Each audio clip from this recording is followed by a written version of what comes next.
The new Mantis X10 firearms performance system has all the goodness of the original, plus holster draw analysis and recoil analysis. It's a fantastic upgrade and I recommend it highly. Hey guys, it's Mantis Dry Fire Monday and we're out on our range here getting some work done, getting the place ready. We're hosting tomorrow, so I wanted to bring a video to you guys today. Something that's pretty important, and this is context driven. And people forget about what context means. And it means what's happening around me, what's happening in situation to derive it. There's a lot of argument in the gun world whether our hands should be up or down when we start, or whether they should be at the sides, or we should be in the surrender. And it's going to matter what's going on. For the self-defender, we have primarily a couple primary positions and then some secondary and tertiary positions we need to practice. So most people stand like this with their hands down, or they stand like this with their hands down, or like this. So those are the hands down position. I don't think a lot of you walk around like this though, do you? All right, and this is a start position that's come from competition and from certain qualifications where your hands have to be at the sides and they have to touch a certain part of your pants, but that's not self-defense. You may just be in a more natural position, which I found myself standing like this all the time. The other thing I might have to do is somebody's approaching me, so I have to manage my unknown contacts like Craig Douglas says. I got to get my hands up there. I've got to start talking to the person. I have to have a verbal loop while I'm doing this. I'm going to ask, and then I'm going to tell and make them move away from me. So, sir, you're making me uncomfortable. Can you back up? Get away from me. Move! Those sort of things are what's going to happen. But you notice where my hands were the whole time. They're right here. If it's close to a physical engagement, hands up is superior. All right? But if I didn't want to draw attention to myself, I certainly don't want to turn to somebody and go, and then draw. You know, we're back to karate mode, and I can make fun of that because I did it for a long time. You don't want to throw the hands up. This might be a surreptitious draw where I don't want to draw any attention to myself. This would be managing unknown contact. So I don't know how you can't have both as an armed defender. You have to have both of these positions. So let's really work on it. Let's see how they work together. The interesting thing is this. This is the same position as this. They're just upside down. So they just have a little different movement in them. But you notice the only thing that changes was my elbows from up to down. Okay. Now my inside hand is going to be clearing the shirt, and my other hand's going to go and get the gun. Now let's check this gun. We're going to go sideways here. We've got a beautiful berm. It reaches 100 feet in the air. I'm shooting dry fire ammo only. If you don't have dry fire ammo, get some. It'll really help you grow. All right. So the gun is empty. I have physically and visually verified it. You can see that it's empty. Now let's check the magazine. Those are dummy rounds, and it's got my Mantis X on it because we're going to talk about how that could really help you with this. So I'm going to go ahead and run the slide a couple times. I'm going to put the magazine in it. And since I'm not going to be doing anything with it, I'm going to put it back in the holster so it's safe. All right. So if I needed to draw from this position, I'm going to be facing that way. All right.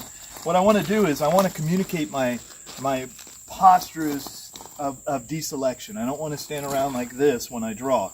I want to get in a good athletic stance so I could run or move or fight if I had to. My hands are simply down like this. I have them crossed in front of me. All I'm going to do here is I'm going to let the inside hand go ahead and pluck at the shirt. It just makes a little pinch movement, and it moves up, and the other hand goes to the gun. Okay?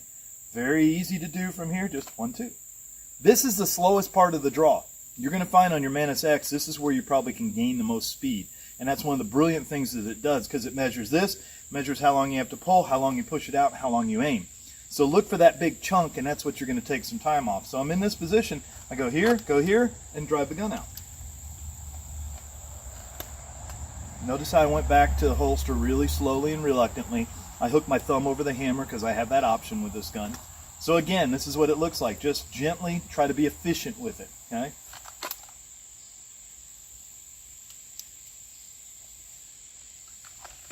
One more time for the hands down. My hands are in this position. I get the stimulus, whatever it is. I see something, I hear something. I decide to draw in this position. So my hands move as little as possible. Come to a grip position right here together, and then I'm driving straight out to the target. Now I take a pause here. I work my way back. I replay what I did, and then I gently put the pistol away. Now what if I was managing an unknown contact? Somebody's talking to me. Sir, you're making me uncomfortable. Back up. Get away from me. Move back now! I need to practice that because it's really hard to do without dropping your hands. So now I decide that it's time to draw. I've seen a weapon, seen something happen on the side of this. So what's going to happen is this hand's simply going to go to where it was before. The other hand's going to come to the gun. I'm going to put them together and drive straight out. They're very similar actions. This one has a bit more roll to it. Roll and drive. Hand comes in, plucks the shirt, grabs right here, drives up and goes forward. Bring it back, clear the holster, and drive it back in. This hand is just kind of stabbing and up and drives. This one kind of rolls, stabs, comes up and drives. Okay?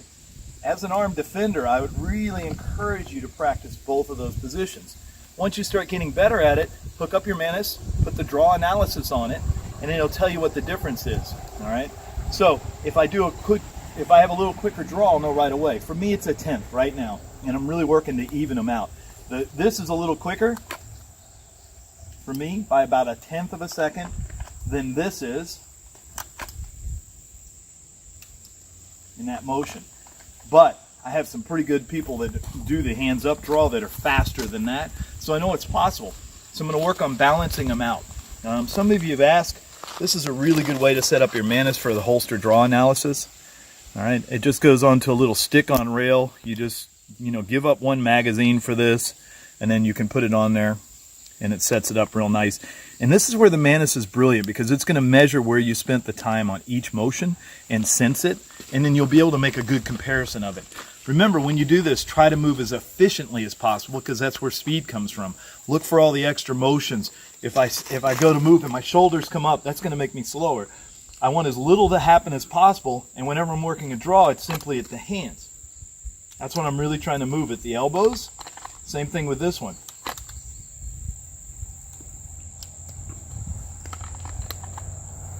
So get to work on that, guys. See how quick or slow your reaction is to the gun. Gently lift the shirt out of the way. Don't lift it any higher than you need to. Don't pull it to your chin, because it'll race the gun back down. Relax yourself as you do it. Make your hands roll in a circle. Both hands need to move together. So whenever I go to draw, both hands are moving together. Whatever happens, they draw. If you really look at this, what's really changing is you're here, and then this goes here. It's really a very similar draw. So you should be good with both of those. Breathe as you do it. Visualize what you want to see. Kind of engage it like you're flying a plane, and look where you want the gun to go. So make a flight path so where it'll go in there, and then replay it after you do it after each draw, so that you know what you made mistakes with. All right, guys, so we're going to work both contexts, either hands up or hands down. Maybe in the future we'll talk about some of the other positions that I think are really important for the armed defender, but that's a good start for you right now. Get some practice, get your Mantis times together, post it up on the video, let me know what you did, let me know how you're doing well. All right, we got 3 things of the Complete Combatant we want you to do right now. I'd like you to measure what you're doing, I'd like you to refine it, and then I want you to perform. So we're going to measure, refine, and perform. If you do that, you're going to see a tremendous amount of growth. It doesn't happen all at once, but 3 months from now, or 6 months from now, your future self will be much better. Thanks again to Active Self-Protection for allowing me to do these videos. Thanks for you guys watching. I'm Brian Hill with the Complete Combatant. You can find us on social media everywhere, CompleteCombatant.com.